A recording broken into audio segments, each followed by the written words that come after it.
പലപ്പോഴും സംഭവിക്കുന്ന ഒരു കാര്യമുണ്ട്. ആളുകൾ ഒരുമിച്ചാണല്ലോ മല കയറുന്നത്. ഇപ്പോൾ ഒരാൾക്ക് ഹൃദ്രോഗമുണ്ടെങ്കിൽ ബാക്കി നാലുള്ള ആളുകൾക്ക് കാണണമെന്നില്ല. ഒരുമിച്ച് ഒരേ സ്പീഡിൽ കയറുന്ന ഒരു അപകടമല്ലേ? അത് വളരെ അപകടമാണ്. ഈ പറഞ്ഞ പോലെ ഹൃദ്രോഗം ഉള്ളവർക്ക് ഞാൻ പറഞ്ഞ പോലെ ഉള്ളവരാണെങ്കിലും ഇല്ലാത്തവരാണെങ്കിലും അത് വളരെ പതിയെ മാത്രം മല കയറുക.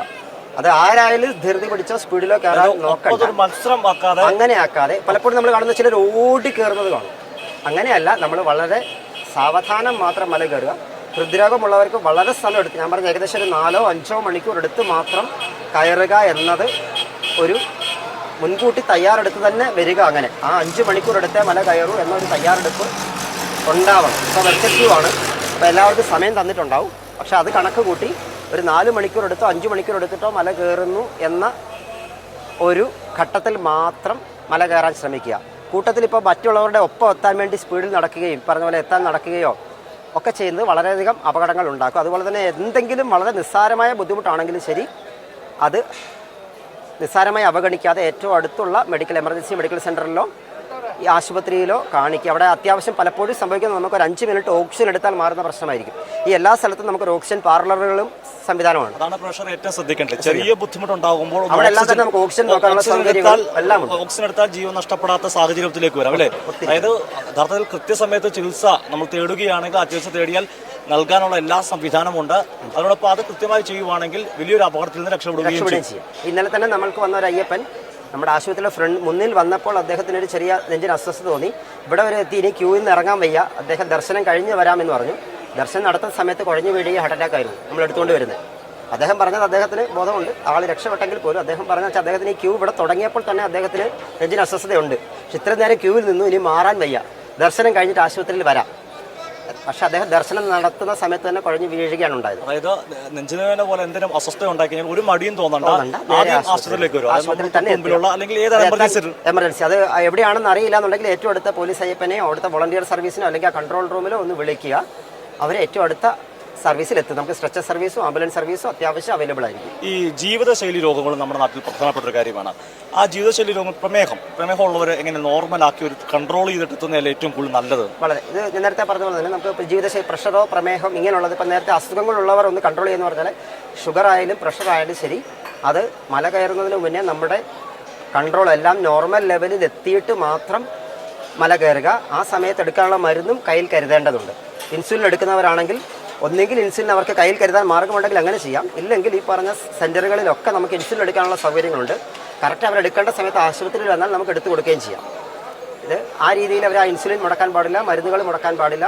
അഥവാ എന്തെങ്കിലും മരുന്ന് കയ്യിൽ കരുതിയിട്ടില്ലെങ്കിൽ കൂടി ഈ ആശുപത്രിയിൽ നമ്മൾ ലഭ്യമായ മരുന്നുകളെല്ലാം തന്നെ ഉണ്ടാവും. ഒരുവിധം എല്ലാ അവശ്യ മരുന്നുകളും നമുക്ക് സപ്ലൈ ഉണ്ട്.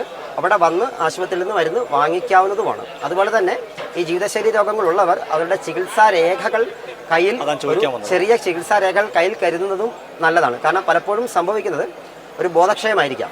അയ്യോ നമുക്ക് സംസാരിക്കാൻ അവസരം കിട്ടണമെന്നില്ല. അവരുടെ കയ്യിൽ എന്തെങ്കിലും ഒരു ചെറിയ ചികിത്സാ രേഖയുണ്ടെങ്കിൽ വളരെയധികം പ്രയോജനപ്രദമായിരിക്കും. അവരുടെ കയ്യിൽ കഴിക്കുന്ന മരുന്നുകളുടെ കുറിപ്പടിയോ അവരുടെ അസുഖത്തെ പറ്റിയുള്ളൊരു ചെറിയ കുറിപ്പടിയോ കയ്യിൽ കരുതേണ്ടതുമുണ്ട് എല്ലാവരും തന്നെ. അതുപോലെ തന്നെയാണ് കുട്ടികളുടെ കാര്യം. പ്രധാനമായും ശബരിമലയിൽ കുട്ടികളുമായി എത്തുന്നവർ എന്തൊക്കെ കാര്യങ്ങൾ ശ്രദ്ധിക്കണം?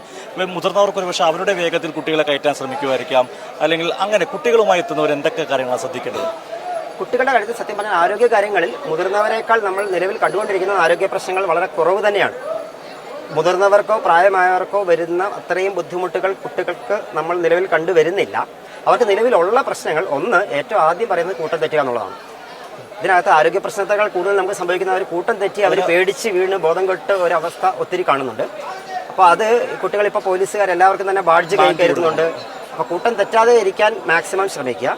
2, പനി വരുമ്പോൾ നമുക്ക് ചെറിയൊരു പനി വരുന്ന പോലെയല്ല, നമുക്ക് കുട്ടികൾക്ക് പ്രത്യേകിച്ച് 5 വയസ്സിൽ താഴെയുള്ള കുട്ടികൾക്ക് ഫെബ്രൈൽ സീഷർ എന്ന് പറയും, പനി മൂലം വരുന്ന അപസ്മാരമുണ്ട്.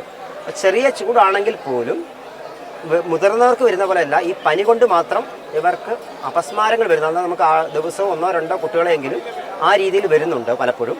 അത് പനി കാരണം ഉണ്ടാകുന്നതാണ്. അപ്പോൾ ചെറിയ പനിയാണെങ്കിൽ പോലും കുട്ടികളെ നിർബന്ധമായും ആശുപത്രിയിൽ കാണിക്കണം. അവർക്കത് മരുന്ന് കൊടുക്കണം. കാരണം അവർ ഉറക്കവും നിന്ന് ആ ക്ഷീണവും ഉണ്ടാവും, ഉറക്കവും ഇല്ലായിരിക്കും. ഇതിൻ്റെ കൂട്ടത്തിൽ പനിയും കൂടെ വരുമ്പോൾ ഈ ഫെബ്രൈൽ സീസർ അതായത് പനി മുകളിൽ ഉണ്ടാകുന്ന അപസ്മാരം വരാനുള്ള ഇത് നേരത്തെ അപസ്മാരം ഉണ്ടായ കുട്ടികളെ പറ്റി അല്ല ഞാനീ പറയുന്നത്. ആദ്യമായി അത് ഏത് കുഞ്ഞിനും വരാം. ഒരു പനി വരുമ്പോൾ വരാവുന്ന ഒരു സംഗതിയാണ്. അപ്പോൾ ചെറിയ പനിയാണെങ്കിൽ പോലും കുട്ടികളെ നിർബന്ധമായും ചെറിയ പനിയാണെങ്കിൽ പോലും കാണിക്കണം എന്നുള്ളത് ആദ്യത്തെ കാര്യം. 2 സംഭവിക്കുന്നത് നിർജ്ജലീകരണമാണ്. നമുക്ക് മുതിർന്നവരെ പോലെയല്ല, ചെറിയ തോതിൽ നിർജ്ജലീകരണം കുട്ടികളെ വല്ലാതെ തളർത്തും. വെള്ളം കുടിക്കുക എന്നുള്ളത് മുതിർന്നവർക്കും ബാധകമാണ്. മല കയറുമ്പോൾ നമ്മൾ വല്ലാതെ വേർക്കും. ആവശ്യത്തിന് ജലാംശം നമ്മുടെ ശരീരത്തിലില്ലെങ്കിൽ കുഴഞ്ഞു വീഴുക എന്നുള്ളത് ധാരാളമായി സംഭവിക്കുന്നതാണ്. അപ്പം മല കയറുന്ന വഴിക്ക് വെള്ളം ധാരാളമായി കുടിക്കുക എന്നുള്ളത് വളരെ പ്രധാനമായ ഒരു കാര്യമാണ്. അത് സാധാരണ വെള്ളത്തിനേക്കാൾ ഉപരി ORS വെള്ളം കിട്ടിയാലും നല്ലത്. ഇല്ലെങ്കിൽ ഉപ്പും പഞ്ചസാരയും, ഇപ്പം നാരങ്ങ ഉപ്പും പഞ്ചസാരയും ചേർന്ന ലായനി, ഉപ്പിട്ട കഞ്ഞിവെള്ളം കിട്ടാൻ പ്രയാസമായിരിക്കും. ഉപ്പും പഞ്ചസാരയും ചേർന്ന ലായനിയോ ORS ലായനിയോ കൈ കരുതിയാൽ വളരെ നല്ലത്. അത് വഴിനീളെ നമ്മൾ വരുമ്പോൾ നമ്മൾ നിർജ്ജലീകരണം സംഭവിക്കാതിരിക്കാൻ ധാരാളമായി വെള്ളം കുടിക്കാൻ വളരെയധികം ശ്രദ്ധിക്കണം. അതുപോലെ തന്നെ ചെറിയ തോതിൽ വയറിളക്കം പിടിച്ചാലും കുട്ടികളെ ആയിരിക്കും കൂടുതൽ ബാധിക്കുക. അവർക്ക് ചെറിയ തോതിലാണെങ്കിൽ പോലും പ്രശ്നങ്ങൾ വരാം. അതുകൊണ്ട് ആ വയറിളക്കം ചെറിയ തോതിലാണെങ്കിൽ പോലും കുട്ടികളെ കാണിക്കേണ്ടതുണ്ട്. അവരുടെ ജലാംശം ഉറപ്പുവരുത്തുക. ഈ വെള്ളം കുടിക്കുമ്പോൾ മറ്റൊരു കാര്യം ശ്രദ്ധിക്കേണ്ടത് അതിൻ്റെ സേഫ്റ്റിയാണ്. കഴിയുന്നതും തിളപ്പിച്ചാർച്ച വെള്ളം മാത്രം കുടിക്കുക. നമുക്ക് വരുന്ന വഴിയിലെല്ലാം തന്നെ നമ്മൾ പമ്പാതീർത്ഥം എന്ന പേരിൽ കുടിവെള്ളം RO ഫിൽറ്റേർഡ് സേഫായിട്ടുള്ള കുടിവെള്ളം എല്ലാ സ്ഥലത്തും അവൈലബിൾ ആണ്. അപ്പോൾ ഈ തിളപ്പിച്ചാർച്ച വെള്ളമോ ഈ സുരക്ഷിതമായ വെള്ളമോ മാത്രം ഉപയോഗിക്കുക എന്നുള്ളതാണ് ശ്രദ്ധിക്കുക. അതുപോലെ ചൂടുവെള്ളം കുടിക്കുമ്പോൾ അതിൻ്റെ കൂടെ പച്ചവെള്ളം കലർത്തി കുടിക്കുക. ചൂടുവെള്ളം പലപ്പോഴും നമുക്ക് കിട്ടുന്നത് നല്ല തിളപ്പിച്ച വെള്ളം കിട്ടുന്നുണ്ട്. അത് ഒറ്റയടിക്ക് കുടിക്കാൻ പ്രയാസമായിരിക്കും.